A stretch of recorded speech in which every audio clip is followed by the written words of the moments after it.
Hey everybody, going to talk to you all today about the elements of war in relation to 40k. For those of you that don't know, I'm talking about earth, air, fire, and water and how they relate to armies in 40k. Pretty much most armies can do almost all the types, with few of them not being able to do certain ones.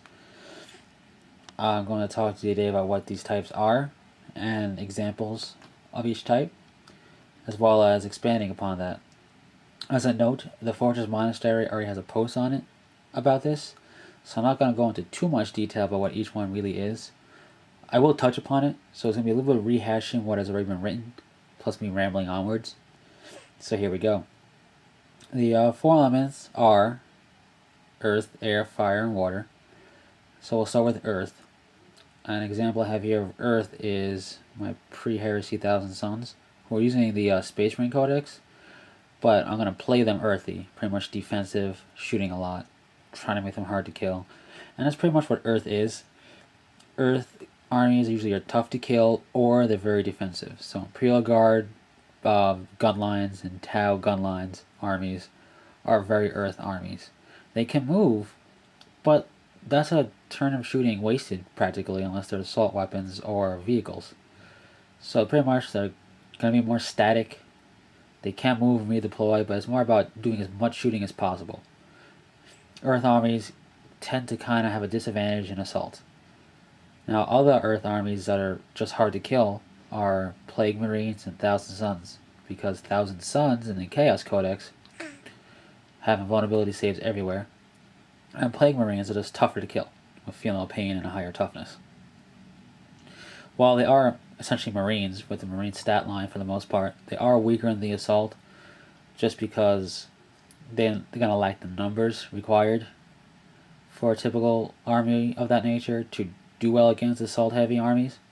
But they're also tougher to bring down, so while they won't die off right away comparatively to Tau and Imperial Guard, they might still die off. It might take a longer time, which is a benefit because you can tie up assault armies in close combat for a few turns and deal with the rest of the army. But that is their weak spot. Now, the opposite of Earth would probably be air, which I have an example of with Ravenwing Attack Bike. Air armies are pretty much based on speed and maneuverability to win the day. They can have high strength weaponry like the multi-melta here, or heavy bolters, or in the case of Xenos, Eldar with their shuriken cannon, and the Dark Eldar with their Dark Lance. But these armies are pretty much about maneuverability and speed.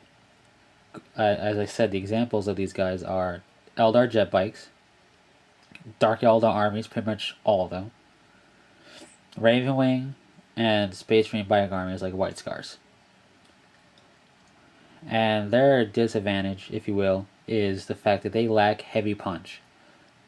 Like a true Ravenwing force, if you will, quote unquote, shouldn't have any Land Raiders in it, or Whirlwinds, or Vindicators. It's just pretty much bikes and Land Speeders. So you're lacking a long range, heavy punch. Same thing with White Scars. And for a certain extent, same thing with Dark Eldar and Eldar. Now, you might be thinking, what about Orc Speed Freaks? Yeah, they are air, they are fast, but they're pretty much still fire. And I'll get to that in a moment. So, what are these guys good at? Well, shooting. Pretty much shooting is how you're going to win the day. Shoot a lot, get in there, shoot, get out as fast as you can. Don't get tied up in assault at the last minute when the enemy's weakened.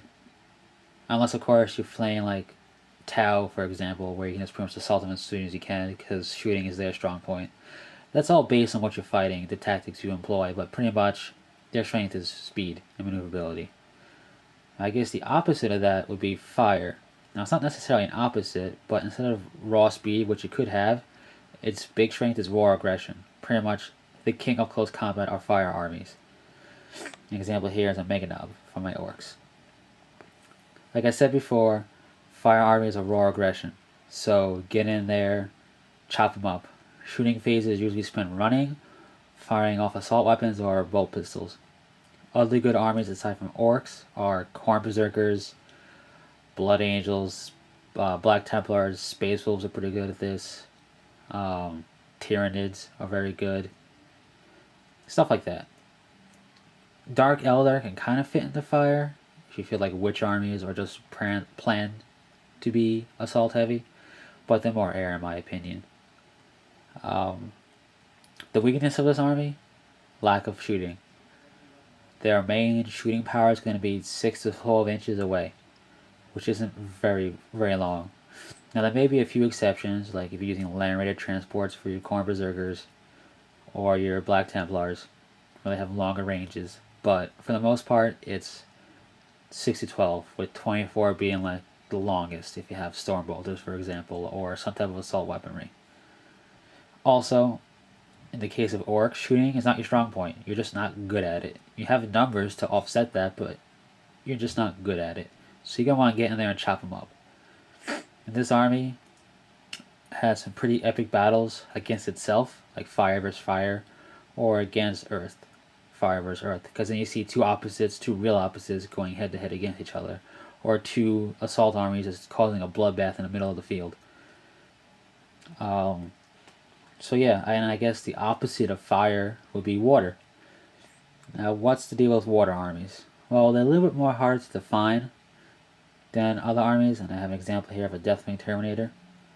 Water armies, for whatever reason, be it lack of numbers, that's the primary reason, or like a horrible drawback like phase out for Necrons, they're just not particularly fire, they're not really particularly earth, and they usually don't have the speed of air, although they could.